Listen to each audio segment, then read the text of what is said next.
Žvakių šviesoje tyliai mirga medinio stalo paviršius, šešėliai šoka ant sienų, kavos puodelis garuoja lyg sutelkdamas įsibaršusias mintis. Šį vakarą rašau ne laišką. Rašau savo gyvenimo prisiminimus.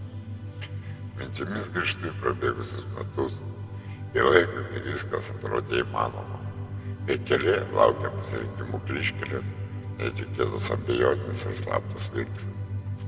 Kiekviena klaida tapo pamoka, kiekviena pergalė tapo drąsesniu žingsniu pirmin. Nebuvo tiesaus kelio, buvo akimirkos, kai sustodavau, kad įvertinčiau prasmę ir įsiklausyčiau širdies balsą. Šiandieną suprantu, visa kelionė yra svarbesnė už tikslą. Svarbu tai, ką pasilikai širdyje ir tai, ką įsineši atmintyje.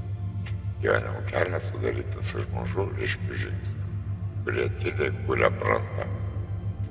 Kiekviena eilutė ir praeities akimirkų patirtis, o popieriaus lape palieka istoriją, palikdama ją ateičiai.